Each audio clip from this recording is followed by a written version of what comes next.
Sydney sixer अपने ही home ground में ढेर होती नजर आई। वुड की शानदार बॉलिंग का मुजाहरा। इंग्लैंड ने टॉस जीत के बॉलिंग का फैसला किया। सिडनी सिक्सर अपने ही होम ग्राउंड में ढेर नजर आई। हेनरी किंग्स की मुश्किलात में मजीद इजाफा बढ़ता गया। बाबर आजम जो किंग कहलाते हैं अपने आप को, वो सेकंड मैच में भी परफॉर्म ना कर पाए। वो BBL 2025 एडिलेड और सिडनी सिक्सर के दरमियान। अस्सलाम वालेकुम, मेरा नाम नासिर अली है। आप देख रहे हैं क्रिकेट एनालिस्ट बिन नासिर। जितने भी सुनने वाले जानने वाले उनको खुशामदीद कहते हैं, और जो भी मेरे चैनल को देख रहा है उनसे रिक्वेस्ट है मेरे चैनल को सब्सक्राइब और लाइक शेयर मस्ट करें। बेल आइकन को मस्ट प्रेस करें ताकि आने वाली वीडियो आप तक बआसानी पहुंच सके। नाज़रीन, जैसा कि आपको मालूम है, ऑस्ट्रेलिया में BBL 2025 का आगाज़ हो चुका है और उसके मैच 4 के हवाले से हम आपको बताएंगे। अगर दोनों टीमों की मैं बात करूं तो सिडनी सिक्सर जो कि अपना पहला मैच हार चुकी है, वो सेकंड आज खेलेगी। उसके साथ एडिलेड स्ट्राइकर्स जो है वो अपना फर्स्ट मैच खेलेगी। तो इन दोनों टीमों के दरमियान अगर मैं बात करूं तो सबसे पहले टॉस की बात होगी। एडिलेड ने टॉस जीत के पहले सिडनी सिक्सर को बैटिंग की दावत दी, और ग्राउंड की यहाँ पे मैं बात करूं तो सिडनी का होम ग्राउंड ही है SCG मोरी पार्क, जो कि बड़ा ही बेहतरीन ग्राउंड है और छोटा सा ग्राउंड है, बहुत ही खूबसूरत है। और यहाँ पे देखते हैं कि सिडनी सिक्सर क्या सेकंड मैच में अपना जरहाना इनिंग के साथ आगाज़ करके क्या वो फर्स्ट मैच जीतने में कामयाब हो पाएगी, या फिर उनके ऊपर एडिलेड ही भारी रहेगी। यहाँ पे मैं फर्स्ट इनिंग की आगाज़ से पहले बात करूँ सिडनी सिक्सर के 11 प्लेयर के, कौन कौन से 11 प्लेयर इस सेकंड अपने मैच और मैच BBL 4 में खेल रहे हैं। तो ओपनिंग स्टैंड बाबर आजम जो कि फर्स्ट मैच में नाकाम दिखाई दिए, उनके साथ डैनियल ह्यूज मौजूद हैं। देखते हैं कि इनके साथ ये दोनों पार्टनरशिप अपनी टीम को कोई बड़ी पार्टनरशिप दे के अच्छे स्कोर बोर्ड की तरफ लेके जाते हैं या नहीं। उसके बाद अगर बात करूं तो जोश फिलिपी इनके पास मौजूद है जो कि सिडनी सिक्सर के विकेट कीपर हैं।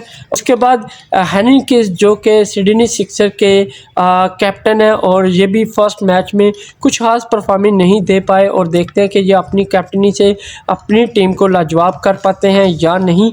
उसके बाद इनके पास जॉर्डन सिल्क मौजूद है जो कि बड़े ही अच्छे बैटर हैं और लॉन्ग हिटिंग के माहिर हैं। ऑस्ट्रेलियन काउंटी में ये खेलते हैं, और देखते हैं कि आज के मैच में क्या परफॉर्म करने जा रहे हैं। साथ में इनके पास जैक एडवर्ड्स मौजूद है जो कि फर्स्ट मैच में भी इन्होंने काफ़ी अच्छी कारकर्दगी का मुजाहरा किया, लेकिन टीम को जितवा ना सके।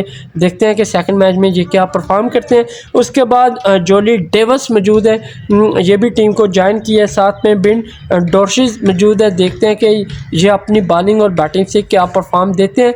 इन्होंने भी फर्स्ट मैच में कुछ खास परफॉर्मेंस नहीं दिखाई। उसके बाद हैडन कैरी मौजूद है। देखते हैं कि ये क्या परफॉर्म करते हैं। ये भी न्यू साउथ वेल्स टीम से खेलते हैं काउंटी मैच, और देखते हैं कि ये सिडनी सिक्सर में चांस मिला कि इसको कितना यूटिलाइज करते हैं। उसके बाद इनके पास पैरी मौजूद है, और देखते हैं कि पैरी अपनी बॉलिंग से क्या एडिलेड की विकेटें उड़ाने के लिए है तैयार, और अपनी टीम को जितवाने के लिए भी है तैयार कि नहीं।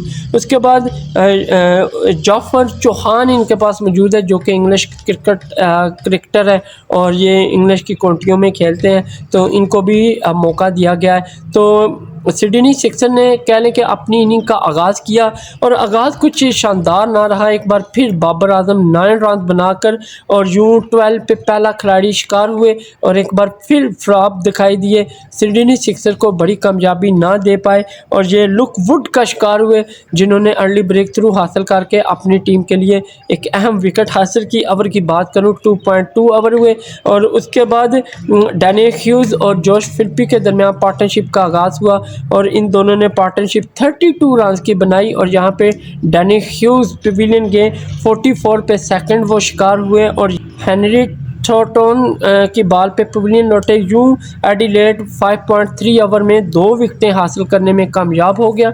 उसके बाद जोश फिलिप और हेनरी किंग्स के दरमियान पार्टनरशिप का आगाज़ हुआ, और अगर मैं जोश फिलिप की बात करूं तो वो एक बार फिर 50 स्कोर ना कर सके और 4 रन की दूरी पे थे और वो पवेलियन लौटे। 46 रन उन्होंने बनाए और हेनिकिंस के साथ उन्होंने 50 रन की पार्टनरशिप की और बड़ी ही शानदार पार्टनरशिप की बदौलत सिडनी सिक्सर्स के स्कोर बोर्ड को जोश फिलिपी ने कहने के 94 पे पहुंचाया और खुद 46 रन बनाकर पवेलियन लौटे। 3 खिलाड़ी सिडनी सिक्सर्स के आउट हुए।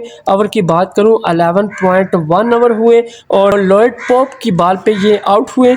यूं सिडनी सिक्सर की विकेटें गिरने का सिलसिला जारी हुआ और इसके बाद कोई भी प्लेयर कुछ खास परफॉर्मेंस ना दिखा सका। अगर मैं बात करूं हेनिकिंस की तो वो जॉर्डन सिल्क के साथ आगे बढ़े, लेकिन जॉर्डन सिल्क आते ही पवेलियन गए। 0 रन का इजाफा किया। 94 पे 4 खिलाड़ी पवेलियन गए और ये भी बैक टू बैक पोप ने ही पवेलियन भेजा। और यूं ओवर की बात करूं 11.2 ओवर हुए। हेनिकिंस की मुश्किलात में मज़ीद इजाफा हुआ और वो इसी प्रेशराइज की वजह से ज़्यादा स्कोर ना कर सके और ख़ुद भी 20 रन का ही इजाफा किया। और 100 पे सिडनी सिक्सर जो बड़ी टीम है जिससे ज़्यादा प्लेयर निकल के इंटरनेशनल क्रिकेट में जाते हैं, वो टीम एक बार फिर मुझे ढेर होती दिखाई दी और 100 पे 5 खिलाड़ी पवेलियन गए। हेनिकिंस एक बड़ा बैटर है लेकिन वो भी अपनी टीम के लिए ब्रेक थ्रू हासिल ना कर सका और ये मैट शॉट का शिकार हुए। यूं मैट शॉट ने बड़ी विकेट लेकर अपनी टीम के लिए अहम कामयाबी समेटी। उसके बाद अगर जॉक एडवर्ड्स और जोली डेविस के दरमियान पार्टनरशिप की बात करूं तो इन दोनों ने 21 रन ही बनाए और जोली डेविस जो 5 रन ही बना सके। 121 पे कहने के 6 खिलाड़ी थे जो पवेलियन गए और जिमी ओवरटॉन का ये शिकार हुए जिन्होंने इनिंग में पहली विकेट ली और एडिलेड के लिए अहम कामयाबी समेटी। ओवर की बात करूं 40.3 ओवर हो चुके थे। उसके बाद बेन डरविश और जैक एडवर्ड्स के दरमियान पार्टनरशिप का आगाज़ हुआ और इन दोनों में भी 28 रन की पार्टनरशिप लगी। और डरविश की बात करूं तो ये कुछ ज़्यादा इनिंग खेलने में कामयाब ना हुए और 14 रन बनाए और ये 149 पे 7वें खिलाड़ी थे जो एडिलेड बॉलर लुक वुड का शिकार हुए। उन्होंने इनिंग में सेकंड विकेट हासिल की और ओवर की बात करूं 18.2 ओवर हुए। उसके बाद एडवर्ड्स और हैडन कैरी के दरमियान पार्टनरशिप का आगाज़ हुआ और यहाँ पे एडवर्ड्स जो 32 रन बनाकर एक बार फिर हिम्मत हारते हुए मुझे दिखाई दिए और उन्होंने 32 रन बनाए। 150 रन पे सिडनी सिक्सर के 8 खिलाड़ी पवेलियन गए और ये थर्ड शिकार लुक वुड का हुए। और ओवर की मैं बात करूं तो 14.8 ओवर हुए। इसके बाद हैडन कैरी और मिच पैरी के दरमियान पार्टनरशिप का आगाज़ हुआ लेकिन ये भी जस्ट 2 रन का ही इजाफा कर सके और हैडन 1 रन बनाकर पवेलियन लौटा। 152 पे 9 खिलाड़ी आउट हुए। ओवर की बात करूं तो 19.1 ओवर हुए और जिमी ओवरटॉन का ये शिकार हुए। उसके बाद पैरी 3 रन बनाकर नॉट आउट रहे और जाफर चौहान 5 रन बनाकर ये भी नॉट आउट रहे। तो यूँ ओवरऑल अगर मैं बात करूं सिडनी सिक्सर की तो इन्होंने 20 ओवर इनिंग के पूरे खेले और स्कोर बोर्ड की बात करूं 159 9 विकेट के नुकसान पे रन बनाए और एडिलेड को ये टारगेट दिया मेरे ख्याल में बहुत ही कम है और लूज कहने के बैटिंग का मुजाहरा किया सिडनी सिक्सर की जानिब से। और एडिलेड की बात करूं तो शानदार बॉलिंग का इन्होंने मुजाहरा किया। इनिंग में 13 रन एक्स्ट्रा दिए। Top wicket taker look would रहे जिन्होंने 3 खिलाड़ियों को आउट किया।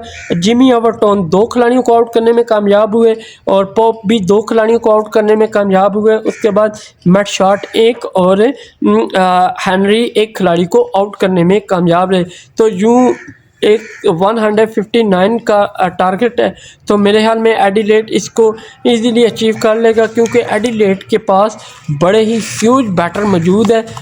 उनमें से एक बैटर का मैं नाम बता दूं, क्रिस लेन। उनकी हिट इतनी स्ट्रॉन्ग है अगर वो रुक गए तो वो अकेला ही ये रन पूरे कर देगा। तो एडिलेड की टीम का मुआवजा करूँ तो वो काफ़ी सख्त टीम है बनिस्बत सिडनी सिक्सर के और देखते हैं कि एडिलेड अपनी सेकंड इनिंग में क्या परफॉर्म देने जा रही है। तो मिलते हैं कुछ ब्रेक के बाद, तब तक के लिए इजाज़त दें। अल्लाह हाफिज़।